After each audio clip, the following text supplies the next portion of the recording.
रत्नागिरी जिल्ह्याचे मुख्य ठिकाण असलेल्या रत्नागिरी येथे आज रत्नागिरी बसस्थानकाचे लोकार्पण करण्यात आले। या लोकार्पण सोहळ्याला नामदार योगेशदा कदम, नामदार भरतशेठ गोगावले, राजापूरचे माजी आमदार राजन साळवे आणि लांजा संगमेश्वरचे माजी आमदार सुभाष बने, जिल्हा परिषदेचे माजी अध्यक्ष जयसिंग घोसाळे आदींची प्रमुख उपस्थिती होती। या समारंभाला परिवहन मंत्री उपस्थित राहणार होते। त्यांच्या हस्तेच हा सोहळा पार पडणार होता। मात्र त्यांनी ऑनलाईन संपर्क साधून शुभेच्छा दिल्या आहेत। हा पूर्ण कार्यक्रम अतिशय नियोजनबद्ध असा होता। या सोहळ्याला योगेशदा कदम आणि भरतशेठ गोगावले यांची उपस्थिती लाभल्याने आणखीनच रंग चढला। पालकमंत्री नामदार उदय सामंत यांच्या दूरदृष्टीतून हे बसस्थानक उभे राहिले आहे। रत्नागिरी जिल्ह्यासह रत्नागिरी तालुक्यातील नागरिकांना या बसस्थानकाचा खूप उपयोग होणार आहे। या समारंभामध्ये बोलताना नामदार योगेशदा कदम, नामदार भरतशेठ गोगावले यांनी पालकमंत्री उदय सामंत यांचे विशेष कौतुक केले। पहिल्यांदा ज्यावेळेला 2019ला आमदार म्हणून निवडून आलो त्यावेळेस त्यांची काम करण्याची पद्धत मी पाहत होतो आणि त्याचे अनुभव मी घेत होतो। आणि सर्वप्रथम त्यांची पहिली जी गोष्ट जी मला आवडली की आपण ज्यावेळेला सत्तेत येतो आणि एखादं जेव्हा महत्त्वाचं पद जेव्हा आपल्याकडे येतं त्या पदाच्या माध्यमातून आपण आपल्या मतदारसंघाला कसा न्याय देऊ शकतो हा पहिला विचार त्यांच्या मनामध्ये येताना मी स्वतः अनुभव घेतला। आणि आज त्याचं स्वरूप पाहायला मिळतंय। 2019ला DPDCच्या निमित्ताने ज्यावेळेला ह्या सगळ्या स्थानिक इथल्या असलेल्या ज्या काही प्रशासकीय इमारती असतील, इथल्या ज्या काही इन्फ्रास्ट्रक्चर असेल, 2019 आणि 2025मध्ये हा जमीन आसमानाचा फरक पाहायला मिळतो। हे सगळं क्रेडिट हे सभानी उदय सामंत साहेबांना जातं। त्यांचे एक विजन ह्या माध्यमातून आम्हाला पाहायला मिळतं आहे। आणि अर्थातच आपल्या सर्वांना कल्पना आहे की रत्नागिरी जिल्ह्यामध्ये आज 2 मंत्रिपदं उदयजींच्या माध्यमातून तर अनेक वेळेला आलेलंच आहे। आज ते रत्नागिरी जिल्ह्याचे पालकमंत्री आहेत। आज राज्यमंत्रीपद हे मला मिळाल्याच्या नंतर उदयजी महसूल असेल, ग्रामविकास असेल ही महत्त्वाची खाती आहेत आणि सर्व प्रशासकीय इमारती ह्या दोन्ही डिपार्टमेंटशी संबंधित असतात। आणि मग आपल्याकडनं थोडी मी पण शिकवण घेतली। मग दापोली, खेड आणि मंडणगड महसूल राज्यमंत्री झाल्याच्या नंतर या मागच्या बजेटच्या अधिवेशनामध्ये तिन्ही तालुक्याच्या सगळ्या प्रशासकीय इमारती, तिन्ही तालुक्याच्या सगळ्या पंचायत समितीच्या इमारती सगळ्या आपण आता मंजूर करून घेतलेल्या आहेत। आणि जवळपास आपण 120 कोटीपेक्षा जास्त निधी हा तिन्ही इमारतींकरता, प्रशासकीय इमारतींकरता आपण मंजूर करून घेतला। एकंदरीत आम्ही नेहमी पाहतो की पंचायत समितीत जातो किंवा म्हणजे आता बसस्थानकाचं इतक्या सुंदर बसस्थानकाचं इथे उद्घाटन होत आहे। विशेषतः बसस्थानकांच्या बाबतीमध्ये प्रवाशांची प्रचंड ओरड असते। आज माननीय प्रताप सरनाईक साहेब काही कारणास्तव इथे येऊ शकले नाहीत, परंतु मला वाटतं त्या जर का इथे असते तर मला वाटतं रत्नागिरीचं बसस्थानक संबंध महाराष्ट्रामध्ये त्यांनी रोल मॉडेल म्हणून त्यांनी नक्कीच ते राबवलं असते। इतकं सुंदर बसस्थानक आपण इथे उभं केलं। मंडळी, नामदार उदय साहेब म्हणजे एक रत्नागिरी जिल्ह्याचे सुपुत्र जरी असले तरी महाराष्ट्राला लाभलेलं एक विकास रत्न म्हणून त्यांच्याकडं पाहिलं जातं। एक कुशल नेतृत्व, कुठून कसा निधी आणायचा, काय करायचा आम्ही पण आश्चर्यचकित होतो। पण मला काय पहिलीच वेळ मिळाली ना, याला योगेश आणि आम्ही दोघे पहिलेच आहेत। ते बरेच वेळ झालेत ना मंत्री, पण चांगली बाब आहे। मागच्या वेळेला आमच्याही जिल्ह्याचं पालकमंत्रीपद त्यांच्याकडे दिलं होतं। आता मला देण्यासाठी प्रयत्न करतायत ते, बघूया आज ना उद्या होईल काहीतरी, काळजी करायचं कारण नाही। मंडळी, ज्या एंट्री गेटमधून जे प्रवासी एंट्री करतील त्यावेळेला दोन्ही बाजूला 2 राज्य आहेत, छत्रपती शिवाजी महाराज आणि छत्रपती संभाजी महाराज तिथंच नतमस्तक होऊन प्रत्येक प्रवासी वरती येऊ शकतो. ती संकल्पना ज्या सामंत साहेबांनी आणि त्यांच्या सर्व अधिकारी वर्ग त्या सगळ्यांनी जी केलेली आहे, मी तुम्हाला खरंच धन्यवाद देतो. कारण येतानाच या एंट्रीमध्ये समाधान वाटतं आहे, तर मग पुढचं सोडाच. जे आज आपण देखणापणे जे काय नटवलेलं आहात हे आम्ही पाहिलं, समाधान वाटलं, प्रत्येकाला वाटतं. आता योगेशने लगेच तिथं मागणी पण करून टाकली. त्यांनी सगळ्या पर्यटन स्थळ तिथं उतरवलं आहे त्यांच्या दापोलीमध्ये, आणि ते खरं आहे, वस्तुस्थिती आहे. तुझ्या त्या पर्यटनामुळे आमची किती अडचण होते ते तू बघत नाहीस, की आमच्या येणाऱ्या माणगावमध्ये जी काय ट्रॉफिक आहे किंवा जी काय ट्रॉफिक तिथूनच पास होते सगळी, पण ते अजून 1 वर्ष, पुढच्या वर्षी आम्ही ती क्लिअर करतो आहे. कारण दोन्ही बायपास इंदापूर आणि माणगाव हे पूर्ण क्लिअर करतो आहे. त्यासाठी आमचं तेवढंच योगदान लागणार आहे. म्हणजे असो, आज या तिन्ही सांजच्या वेळेला आम्ही आमच्या या नेत्याला शुभेच्छा व्यक्त करत असताना त्यांना दीर्घायुष्य लाभावं. कारण असं म्हटलं गेलेलं आहे, लाख मेले तरी चालतात, पण लाखाचा पोशिंदा मारता कामा नये. म्हणून त्यासाठी आमच्या सगळ्यांच्या त्यांना शुभेच्छा. रत्नागिरी जिल्ह्याचे पालकमंत्री नामदार उदय सामंत यांनी यावेळी आपले मनोगत व्यक्त केले.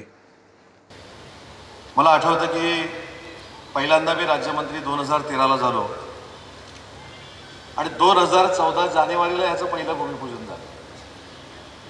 त्यावेळी तत्कालीन मंत्र्यांच्या डोक्यात एक सुपीक कल्पना निर्माण झाली की BOT तत्वावर ही सगळी ST महामंडळाची जी बसस्थानकं आहेत ही सगळी बांधली जावी आणि त्याच्यातनं STचा जो काही कार्यभार आहे हा अतिशय चांगल्या पद्धतीनं चालावा असा दृष्टिकोन ठेवून त्यावेळी मी त्याचं भूमिपूजन केलं. ते भूमिपूजन झालं, सरकारमधले मंत्री बदलले, मी परत 3 वर्षांना भूमिपूजन केलं. त्याच्यानंतर परत गडबड झाली, परत सरकार बदललं, आपण बरेच वेळ महाविकास आघाडीमध्ये गेलो, परत मी भूमिपूजन केलं. त्याच्यानंतर तुमच्या सगळ्यांबरोबर मी गुवाहाटीला आलो, गुवाहाटीवरनं उद्योगमंत्री बनून आलो. मग मात्र जे भूमिपूजन झालं ते पूर्णत्वाला गेलं. त्याचं फक्त आणि फक्त कारण माननीय एकनाथ शिंदे साहेब आहे. कारण माननीय एकनाथ शिंदे साहेब मुख्यमंत्री असताना मला जर त्यांनी उद्योगमंत्री केलं नसतं तरी रत्नागिरीकरांचं स्वप्न कधीही पूर्ण होऊ शकलं नसतं. आणि म्हणून या व्यासपीठावरनं जेवढा रत्नागिरी जिल्ह्याला एकनाथ शिंदे साहेबांनी निधी दिला आहे त्याबद्दल त्यांना मनपूर्वक धन्यवाद देतो, त्यांचे मनपूर्वक आभार देखील मानतो. आणि हे बसस्थानक बघितल्यानंतर बरेचसे तुमच्या लक्षात येईल की आपण प्रवाशांना तर सोयीसुविधा उपलब्ध करून दिल्या आहेत, पण जो माझा कर्मचारी दिवसभर त्या STचा सगळा नियोजनबद्ध कारभार बघतो, ST चालवतो, प्रवाशांना चांगल्या सुखसोयी देतो, त्याच्याकडे बघत असताना आपण ACत बसून त्याच्याकडे बघतो, पण माझा कर्मचारी विश्रांती घेत असताना देखील वातानुकूलित कक्षामध्ये असला पाहिजे असं सांगणारं महाराष्ट्रातलं पहिलं बसस्थानक जर कुठचं असेल तर माझं हे रत्नागिरीचं बसस्थानक आहे. माझ्या ST कर्मचाऱ्यांना देखील विश्रांती घेण्यासाठी जे कक्ष तयार केले आहेत ते देखील AC आपण केलेले आहेत. महिला भगिनींचा हिरकणी कक्ष जो आहे तो महाराष्ट्रातला सगळ्यात आधुनिक हिरकणी कक्ष जर तुम्हाला बघायचा असेल तर तुम्हाला रत्नागिरीच्या बसस्थानकामध्येच यावं लागेल. एवढी महिला भगिनींची देखील आम्ही काळजी या बसस्थानकातून घेतलेली आहे. मगाशी शेट्टी जो उल्लेख केला की 500 कोटी रुपये आपण परिवहन मंडळाला दिले, पण 500 कोटी रुपये देत असताना माननीय एकनाथ शिंदे साहेबांनी मी विनंती केली की त्यावेळी एकनाथ शिंदे साहेब परिवहन मंत्री होते आणि मी शिंदे साहेबांना सांगितले की यातले 50 कोटी रुपये तुम्ही रत्नागिरी जिल्ह्यासाठी द्या, बाकी सगळे पैसे महाराष्ट्राला द्या. आणि साहेबांनी ते करून दाखवलं. 50 कोटीच्या सगळ्या कामावर माननीय एकनाथ शिंदे साहेबांनी सही केली. आणि म्हणूनच मगाशी जोशी मॅडमने जो उल्लेख केला की आपल्याकडचं TRPचं कार्यालय चांगलं झालं, आपल्याकडची प्रशासकीय इमारत चांगली झाली, आपल्याकडची विश्रामगृह चांगली झाली, आपल्याकडचं रहाटाघर चांगलं झालं, पावसचं बसस्थानक चांगलं झालं, मंडळशेठ तुमच्याकडचं मालगुणचं बसस्थानक चांगलं झालं. ही सगळी बसस्थानकं उभारण्यामध्ये आम्ही सगळ्यांनी प्रयत्न केला आणि आज बसस्थानकांचा जिल्ह्यातला कायापालट झालेला आपल्याला दिसतोय. संगमेश्वरचं बसस्थानक देखील हे पूर्णत्वाकडे जात आहे. पुढच्या महिन्यामध्ये संगमेश्वरच्या बसस्थानकाचं देखील उद्घाटन करतोय. आज योगेशजींनी दापोली बसस्थानकाची मागणी केली.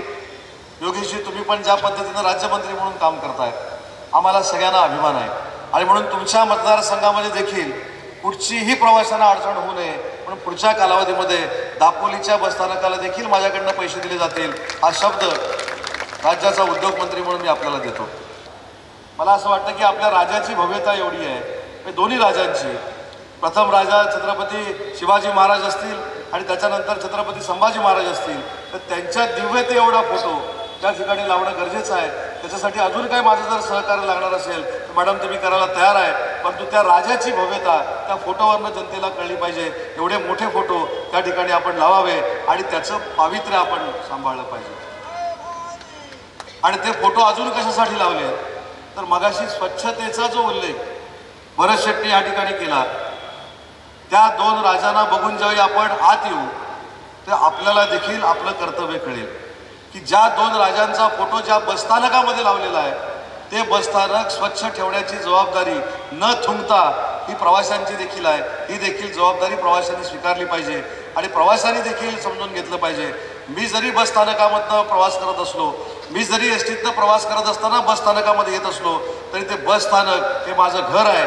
कारण शेवटी आपल्या महाराष्ट्राची सगळ्यात मोठी नाडी जर कुठची असेल तर ती आपली लाल परी आहे, ती एसटी आहे. आणि म्हणून तिला जर टिकवायचं असेल, तिला सांभाळायचं असेल तर शिवलकर जोरात आहे, तुम्ही शिट्ट्यावर शिट्टे वाजताय, पण हा उद्घाटनाचा कार्यक्रम आहे. या सगळ्या याच्यामध्ये स्वच्छता राखणं ही आपल्या सगळ्यांची जबाबदारी असली पाहिजे. आणि म्हणून मला नागरिकांना देखील विनंती करायची आहे, ग्रामस्थांना देखील विनंती करायची आहे की जे ग्रामीण भागातले आलेली लोक आहेत, ती ग्रामीण भागातल्या लोकांना मी का बोलवलं तर ग्रामीण भागातल्या लोकांनी आपापल्या गावामध्ये गेल्यानंतर जनजागृती केली पाहिजे. त्यांना संकल्प करायला लावला पाहिजे की फक्त ड्रायव्हर क्लिनरची जबाबदारी नाही, एसटी साफ ठेवणं आणि बसस्थानक साफ ठेवणं ही आपली देखील जबाबदारी आहे. अशा पद्धतीची भावना ग्रामीण भागातल्या लोकांमध्ये निर्माण व्हावी म्हणूनच ग्रामीण भागातल्या सगळ्या मंडळींना आज या कार्यक्रमाच्या निमित्ताने या ठिकाणी बोलवलेलं आहे. तुम्ही या कार्यक्रमाला आला त्याबद्दल आपल्या सगळ्यांना मनपूर्वक मी धन्यवाद देतो, आपल्या सगळ्यांचे आभार मानतो.